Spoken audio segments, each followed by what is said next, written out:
ఉండాలండి. చిన్న ప్రార్థన చేసుకుని వాక్య భాగంలోకి వెళ్దాం. మచ్చంత ప్రేమల మా తండ్రి, మేడల అత్యధిక కృప కలిగిన మా ప్రియ యేసయ్య, మరొక మారు మేము నీ మాటలు వినడానికి ఆసక్తి కలిగి ఉండగా మీకు కృపలో మమ్మల్ని జ్ఞాపకం చేసుకోండి. నీ ఆత్మతో నన్ను నింపి నా ద్వారా మీరు మాట్లాడే ప్రతి ఒక్క మాట మా అందరికీ దీవెనకరంగా, ఆశీర్వాదకరంగా, మేలుకరంగా ఉంచవలసిందిగా మా ప్రభువును ప్రియకుమారుడు యేసుక్రీస్తునామమున ఈ మనవులు అడిగి వేడుకొని పొంది ఉన్నాం తండ్రి, ఆమేన్. ఇది నా వాక్య భాగంగా మత్తయి సువార్త 1వ అధ్యాయము 19వ వచనం నుంచి 21వ వచనం వరకు, మాథ్యూ చాప్టర్ 1 వర్స్ 18 to 21. ఆమె భర్త అయిన యోసేపు నీతిమంతుడై ఉండి ఆమెను అవమానపరచునొల్లక రహస్యంగా ఆమెను విడనాడ ఉద్దేశించెను. మనం ఇంకా ఇక్కడ కొన్ని మాటలు చూస్తామండి. మనం ఇక్కడ యేసు ప్రభు గారికి ఈ లోకంలో తండ్రిగా పిలువబడిన యోసేపు గారి గురించి కొన్ని మాటలు చూద్దాం. మనము అనేక మార్లు మరియ గారి గురించి కూడా వాక్యదానాలు వింటాం, కానీ యోసేపు గారి గురించి ఎప్పుడైనా ఒకసారి వింటూ ఉంటాం. ప్రత్యేకంగా ఆయన గురించి మాట్లాడిన సందర్భాలు చాలా తక్కువ ఉంటాయి ఎవరైనా సరే. అయితే మనం ఇక్కడ చదివిన మాటను బట్టి మొట్టమొదటిగా ఒక మాట రాసింది, నీతిమంతుడు, యోసేపు గారు నీతిమంతుడు అనే మాట మనం విన్నాం. అలాగే ఆ తరువాత ఆయన నీతిమంతుడై ఉండి ఆమెను మరియ గారిని అవమానపరచడం ఇష్టం లేక రహస్యంగా ఆమెను విడనాడాలి అన్న ఆలోచన వచ్చినప్పుడు ఆలోచిస్తూ ఉన్నాడు. ఈ మాటలు మనము జాగ్రత్తగా ఆలకించాలి, ఆలోచించాలి కూడా. ఆమెను విడనాడదాము అని ఆలోచిస్తూ ఉంటే వెంటనే దేవుని దూత ప్రత్యక్షమై యోసేపు గారికి కొన్ని మాటలు చెప్తుంది. చెప్పినప్పుడు వెంటనే ఆ యోసేపు గారు ఏ మాత్రం సందేహించకుండా, ఇంకా వేరే ఆలోచనలు ఏమి పెట్టుకోకుండా కన్నులు తెరిచి, స్వప్నమందు ఆ విషయాలన్నీ ఆయన చూసిన దాన్ని కన్నులు తెరిచి వెంటనే దేవుడు ఏ యొక్క వర్తమానాన్ని ఆయనకు పంపించాడో ఆ మాటల ప్రకారమే ఆయన నడవడానికి తీర్మానించుకున్నాడు. ఆ తరువాత మరలా యోసేపు గారికి దేవుని దూత 3 మార్లు ప్రత్యక్షమవుతుంది. ఇక్కడ రాయబడి ఉన్న దాని ప్రకారం, ఇంకా అనేక చోట్ల వేరే చోట్ల ఉన్న దాని గురించి కాదు, ఇక్కడ Matthew 1st chapter and 2nd చాప్టర్ని బట్టి మరలా ఇంకొక 3 మార్లు ప్రత్యక్షమై ఎన్ని మార్లు దేవుని దూత ప్రత్యక్షమై యోసేపును ఇలా చెయ్యి అని చెప్తే యోసేపు గారు దేవుని మాటల్ని తూచా తప్పకుండా ఆ విధంగానే నడుచుకుంటూ వెళ్ళాడు. ఇంకా వేరే చోట్ల ఎక్కడ ఉన్నాయంటే మాథ్యూ చాప్టర్ 2 వర్స్ 13 to 15, మత్తయి సువార్తలోని 2వ అధ్యాయము 13వ వచనం నుంచి 15వ వచనం వరకు, అలాగే 2వ అధ్యాయంలోని 19వ వచనంలో, అలాగే 2వ అధ్యాయంలోని 23వ వచనంలో. మొత్తం ఈ 4 సందర్భాల్లో ఒక చోటేమో హేరోదు శిశువైన యేసు ప్రభువుని చంపాలనుకుంటున్నాడు, నువ్వు ఇక్కడి నుంచి ఐగుప్తునకు పారిపోయి అక్కడుండు, మరలా నేను చెప్పే వరకు అక్కడే ఉండని చెప్పాడు.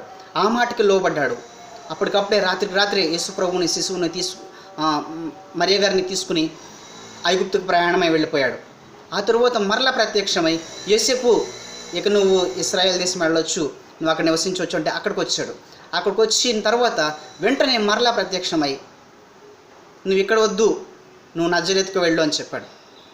ఈ 4 సందర్భాల్లోనూ అన్ని విషయాల్లో యోసేపు గారు దేవుడు దేవదూత ద్వారా పంపించిన వర్తమానానికి లోబడి ఆ విధంగా నడిచాడు.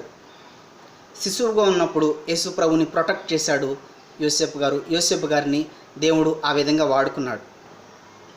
మనందరము ఆలోచించవలసిన విషయం ఏంటంటే, యేసు ప్రభువుని మనం రక్షకుడిగా అంగీకరించిన తర్వాత మనకంటూ ఒక ప్రత్యేకతను మనం కోరుకుంటాం. అలాగే దేవుని దగ్గర నుంచి ఎన్నో ఆశిస్తాం. ఇక్కడ మనం యోసేపు గారి విషయంలో ఆలోచించవలసింది, ఆయన ప్రత్యేకతను కోరుకోలేదు. ఆయన కేవలము దేవుని యొక్క మాటకు లోబడడం ద్వారా ఎన్నో అవమానాలను, ఎన్నో హేళనలు, ఇంకా ఎన్నో విషయాల్లో ఆయన భరించాడు. ఎక్కడికి వెళ్ళామంటే అక్కడికి వెళ్ళాడు. ఏమాత్రం ఎదురు మాట్లాడలేదు. అన్ని మారులు ప్రత్యక్షమైన 4 మార్లు దేవుడు ఏది చెప్తే దాన్ని బట్టి అనుసరించాడు. అలాగే మనము కూడా యేసు ప్రభువుని అంగీకరించిన తర్వాత మనకంటూ ప్రత్యేకతను, మనకంటూ దీవెనల ఆశీర్వాదాల కోసము కాకుండా ఆ తర్వాత మరలా ఇంకా ఈ సందర్భాల తర్వాత మాథ్యూలో కానివ్వండి, లూకులో కానివ్వండి, ఎక్కడైనా సరే ఈ సందర్భాల తర్వాత మరలా మనకి యోసేపు గారి గురించిన వివరణ ఎక్కడ కనిపించదు. ఒక యేసు ప్రభు ఆ యొక్క సమాజ మందిరంలో కూర్చున్నప్పుడు ఆ సందర్భం తప్ప మరలా మనకి ఎక్కడ కనిపించరు యోసేపు గారి గురించి వివరణ. ఆయన ప్రత్యేకతను కోరుకోలేదు. దేవుని మాటకు లోబడడానికి ఆయన ఇష్టపడ్డాడు. దేవుడి మాటను లోబడడానికి ఇష్టపడ్డాడు. దేవుడు ఏది చెప్తే అది చేయడానికి ఇష్టపడ్డాడు. ఆ విధంగా నడిచాడు. మన జీవితాల్లో కూడా మనం యేసు ప్రభువును అంగీకరించిన తరువాత ఆయన యొక్క మాటలు వినిపించడం మొదలుపెట్టిన తర్వాత మనం దేవుని మాటలకు మాత్రమే ప్రాధాన్యత ఇవ్వాలి, మన యొక్క ఆలోచనలకు కాదు. మన ఆలోచనలకు దేవుని ఆలోచనలకు చాలా వ్యత్యాసం ఉంటుంది అని మనం పరిశుద్ధ గ్రంథంలో చూస్తాం.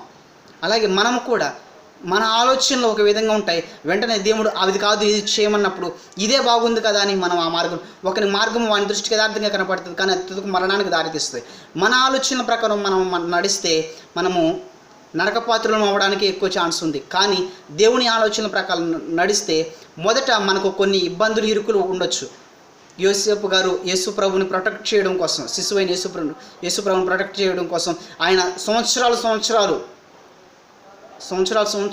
ఆయన ఎన్నో ఇరుకుల్లో గుండా, ఇబ్బందుల్లో గుండా, కష్టాల్లో గుండా నడిచాడు, ప్రయాణం చేశాడు. కానీ ఆ తరువాత దేవుడు ఆయనకి ఇవ్వవలసిన ప్రతిఫలం ఇచ్చాడా అంటే ఏమో మనకు తెలియదు, అక్కడ రాయబడలేదు. ప్రతిఫలం ఆశించకుండా, ప్రత్యేకతలను కోరుకోకుండా దేవుని కోసం ఆయన జీవితం అంతా దేవుని కోసమే అర్పించుకున్నాడు యోసేపు గారు. మనం కూడా యేసు ప్రభువుని అంగీకరించిన తర్వాత ఆయన మాటలకు లోబడడానికి, మన ద్వారా ఆయన నామం ప్రకటించబడడానికి, మన ద్వారా ఆయన నామం గణపరచబడడానికి మనం ప్రయత్నం చేయాలి.